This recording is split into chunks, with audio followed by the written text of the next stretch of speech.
Hello student, this is Aishwarya Sharma. हम पढ़ रहे हैं क्लास 7th का विषय गणित। उसमें हमारा टॉपिक चल रहा था परिमेय संख्याएं। उसमें आज हम सीखेंगे अभ्यास 9.2 का बी पार्ट। अब देखिए, थर्ड क्वेश्चन हमारे सामने है, गुणनफल कीजिए। इनका हमें क्या करना है, गुणनफल। अब 9/2 और 7/4 हमारे सामने है यहाँ।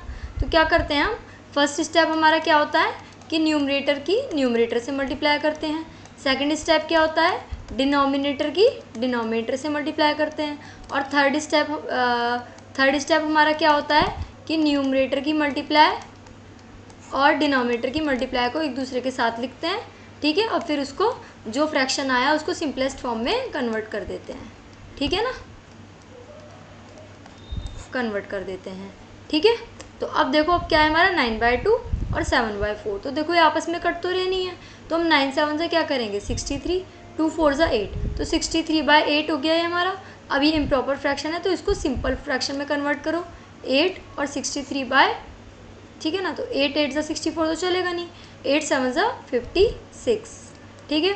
अब 13 में 6 गया 7, हमारा रिमाइंडर बचा, तो -7 और 7/8 ही हमारा आंसर यहाँ हो गया। अब हम देखेंगे इसका सेकंड पार्ट। सेकंड पार्ट में क्या है, 3/10 इंटू -9। तो 10 के नीचे यहाँ न्यूमरेटर में तो कुछ है नहीं, तो 1 ही है।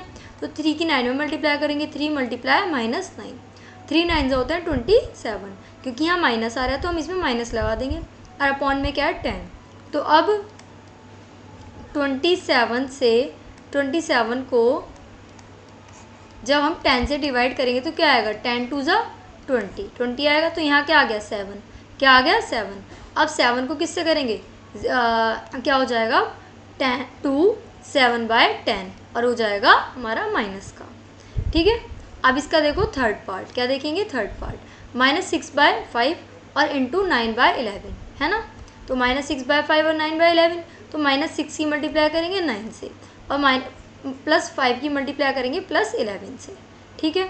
तो 6 9 से कितने होते हैं 54 और 5 11 से कितने होते हैं 11 5 से 55। क्योंकि यहाँ माइनस है तो हम यहाँ क्या कर देंगे, माइनस लगा देंगे। तो इसका आंसर हमारा क्या हो जाएगा, इसका आंसर हमारा हो जाएगा -54/55। अब इसको हमें कन्वर्ट करने की जरूरत ही नहीं है, क्यों, क्योंकि ये तो प्रॉपर फ्रैक्शन है। हम इम्प्रॉपर फ्रैक्शन को ही खाली कन्वर्ट करते हैं मिक्स फ्रैक्शन में। अब देखिए फोर्थ पार्ट हमारे सामने है 3/7 और इंटू -2/5, ठीक है। अब इसमें भी देखो, -3 की मल्टीप्लाई किससे हो जाएगी, -3 नहीं, 3 की मल्टीप्लाई हो जाएगी -2 से, किससे हो जाएगी 2 से। और 7 की मल्टीप्लाई किससे हो जाएगी, 7 की मल्टीप्लाई हो जाएगी 5 से, किससे होगी 5 से। तो 7 5 से क्या हो जाएगा 35 और 3 2 से क्या हो जाएगा हमारा 6। तो हमारा आंसर आ जाएगा -6/35। ये भी हमारा क्या है, ये भी हमारा प्रॉपर फ्रैक्शन है, यानी कि उचित भिन्न। जब ये प्रॉपर फ्रैक्शन है तो इसको मिक्स फ्रैक्शन में कन्वर्ट नहीं कर सकते। अब क्या है 3/11 और 2/5।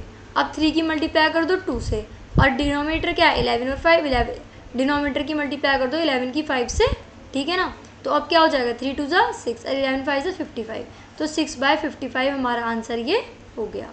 अब देखो, अब क्या है 3/-5 मल्टीप्लाई -5/3, ठीक है। तो 3 की मल्टीप्लाई किससे हो जाएगी -5 से, और 5 की मल्टीप्लाई किससे हो जाएगी 3 से। अब देखो 5 से 5 कट गया, 3 से 3 कट गया, तो 1 आया हमारा आंसर। आप लोग ऐसा भी कर सकते थे कि 3 की 5 से मल्टीप्लाई करते तो क्या आता 15, और 5 की 3 से मल्टीप्लाई करते तो 15, तो माइनस से माइनस कैंसिल होता और 15 1 15 हो जाता, तो भी बनाता। तो आप इस तरीके से या इस तरीके से, जिससे आपको पसंद आए, किसी भी तरीके से कर सकते हैं। दोनों ही वे हमारे ठीक माने जाएंगे। अब देखिए फोर्थ पार्ट हमारे सामने है, निम्नलिखित के मान ज्ञात कीजिए। अब क्या मान है इनके, -4 / 2/3। अब हमने एक रूल पढ़ा था डिवाइडेशन का, कि अगर एक संख्या a है एक b है, इसको इससे डिवाइड करना है तो a का तो a ही आ जाएगा, डिवाइड को चेंज कर देंगे मल्टीप्लाई में, और b को क्या कर देते हैं रेसिप्रोकल, तो ये हो जाता है 1/b, ठीक है ना। तो डिवाइड वाले में हमारा ये वाला रूल लगेगा। तो फर्स्ट क्वेश्चन हमारे सामने है -4 / 2/3, तो 4 का तो 4 ही आएगा। ये ध्यान रखना कि फर्स्ट वाली संख्या जो है उसको कोई चेंज नहीं करते, उसमें नो चेंज, ठीक है। और सेकंड वाली को हम क्या कर देते हैं, सेकंड वाली को हम रेसिप्रोकल कर देते हैं।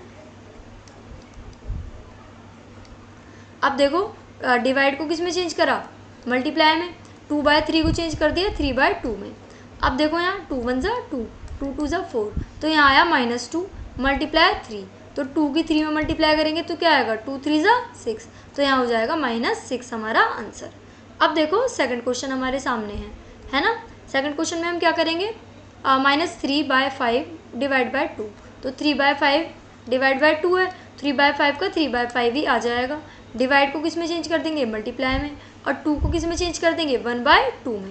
ठीक है, अब 3 की 1 से मल्टीप्लाई करेंगे, 3 1 ज़ा 3, और 5 की 2 से करेंगे, 5 2 ज़ा 10, तो -3/10 हमारा आंसर यहाँ हो जाएगा।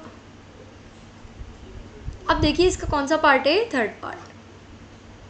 4/5 हमारा है, डिवाइड बाय 3 है, तो 4/5 है, यहाँ डिवाइड को चेंज करते हैं मल्टीप्लाई में, -3 चेंज हो जाएगा 1/3 में, तो माइनस से माइनस यहाँ हमारा कैंसिल हो गया ना, माइनस से माइनस, तो 4 1 ज़ा 4 और 5 3 ज़ा 15, तो 4/15 हमारा आंसर यहाँ पर हो गया। अब देखिए फोर्थ पार्ट में क्या है, -1/8 है, डिवाइड को चेंज किस में करना है, डिवाइड को चेंज करना है मल्टीप्लाई में, और 3/4 का करना है 4/3, क्या करना है 4/3। अब देखो 4 1 ज़ा 4, 4 2 ज़ा 8, तो माइनस तो यहाँ ही, 1 की -1 में मल्टीप्लाई करेंगे तो -1 ही आएगा, 2 की 3 में करेंगे तो 6 आएगा, तो -1/6 हमारा आंसर यहाँ पर हो जाएगा। अब देखिए इसके पार्ट हैं 5th 6th and 7th। 2/13 divide by 7, 1/7, तो डिवाइड को चेंज करा मल्टीप्लाई में, और 1/7 का अपोजिट हो जाएगा 7/1।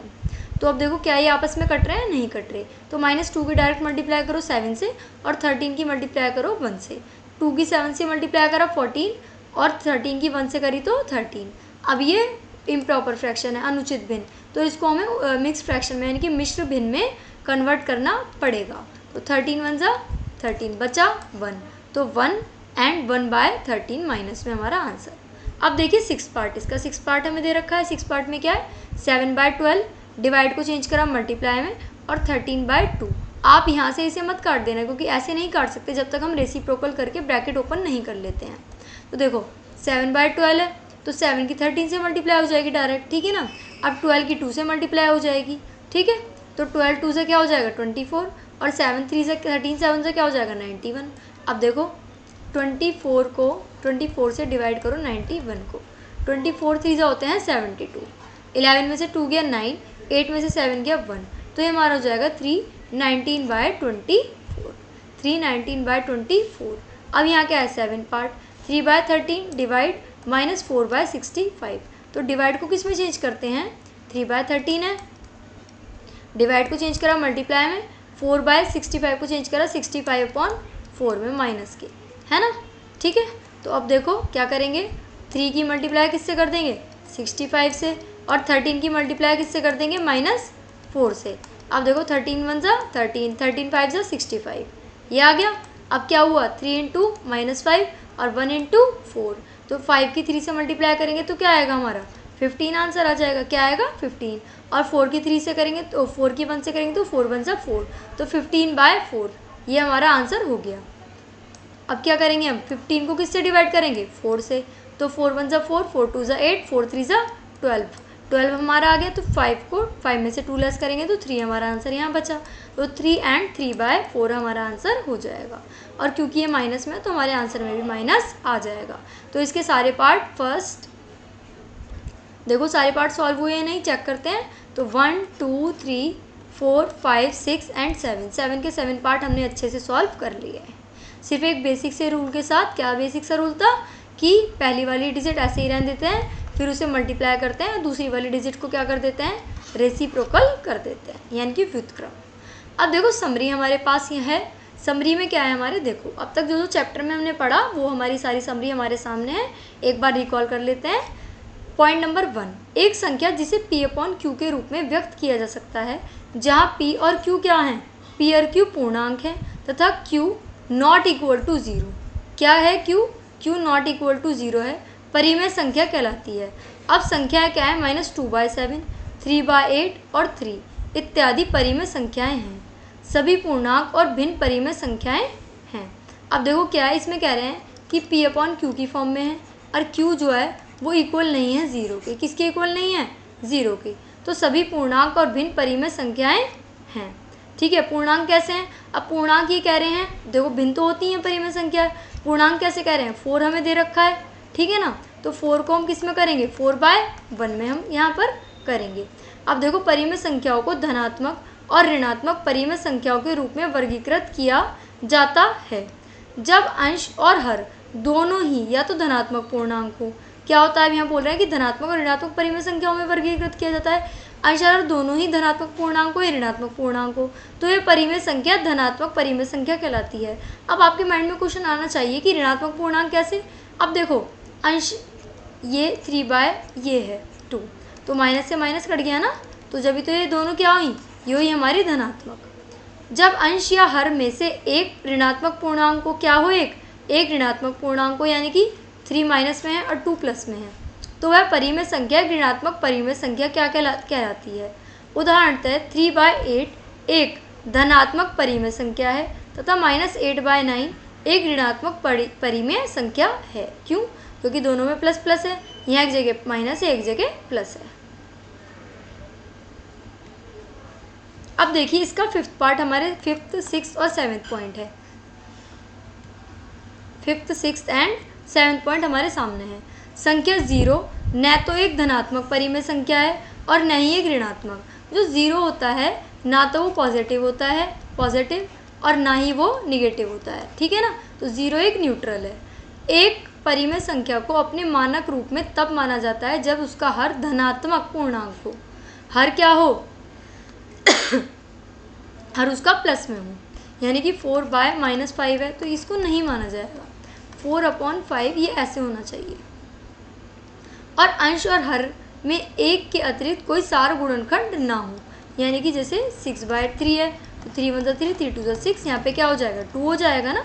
या फिर ये है कि 4/6 है, 2 × 2 4 और 2 × 3 6, तो 2/3 हमारा यहाँ हो जाएगा। तो ये क्या है, अब ये अब मानी जाएगी परिमेय संख्या। क्यों, क्योंकि इनका सार गुणनखंड बंद है, और ये नहीं मानी जाएगी, ठीक है ना। संख्याएं -1/3, 2/7 इत्यादि मानक रूप में हैं। दो परिमेय संख्याओं के बीच असीमित परिमेय संख्याएं होती हैं। कितनी होती हैं, असीमित। क्यों, क्योंकि -1 है और 0 है। तो मैंने आपको क्या बताया था, अगर इसमें 99 फैक्टर में देखने हैं तो हम 100 से मल्टीप्लाई करेंगे दोनों में, है ना। 100 से ऊपर और 100 से नीचे, दोनों में 100 से मल्टीप्लाई करेंगे। तो ऐसे ही हमें क्या देखना है, हमें यहाँ पे परिमेय संख्याएं देखनी है। दो परिमेय संख्याओं के बीच असीमित परिमेय संख्याएं होती हैं, ठीक है ना। तो ऐसे ही हम इन पार्ट्स को, क्वेश्चन को सॉल्व करेंगे। हमारे सारे पॉइंट आपको समझ में आए। क्या थी हमारी समरी, पहले पार्ट में था P/Q की फॉर्म में होना चाहिए, जिसमें P और Q दोनों पूर्णांक है, Q 0 के इक्वल कभी नहीं होना चाहिए। तो और इसमें क्या होता है, इसमें ये बताया था कि पूर्णांक भी परिमेय संख्या होते हैं। कैसे, जैसे 4 है तो 4 को हम 4/1 लिख सकते हैं। परिमेय संख्या धनात्मक ऋणात्मक दोनों होती हैं, दो तरीके की सी होती हैं। अगर दोनों हर अंश दोनों धनात्मक हैं तो धनात्मक पूर्णांक हो तो क्या होगा, यह ऋणात्मक पूर्णांक हो तो धनात्मक परिमेय संख्या होगी। और अंश और हर में से एक ऋणात्मक पूर्णांक हो तो वह परिमेय संख्या ऋणात्मक परिमेय संख्या कहलाती है, ठीक है। अब 3/8 एक धनात्मक परिमेय संख्या है, और क्या है -8/9 एक ऋणात्मक परिमेय संख्या है। फिर क्या आएगा, संख्या 0 न तो एक धनात्मक परिमेय संख्या है न ही ऋणात्मक परिमेय संख्या। 0 क्या होता है, न्यूट्रल होता है। एक परिमेय संख्या को अपने मानक रूप में तब व्यक्त किया जाता है जब हर धनात्मक पूर्णांक और अंश और हर का सार गुणनखंड, कोई सार गुणनखंड ना हो, या फिर हम कह सकते हैं कि एक ही सार गुणनखंड हो, ठीक है। दो परिमेय संख्याओं के बीच असीमित परिमेय संख्याएं होती हैं।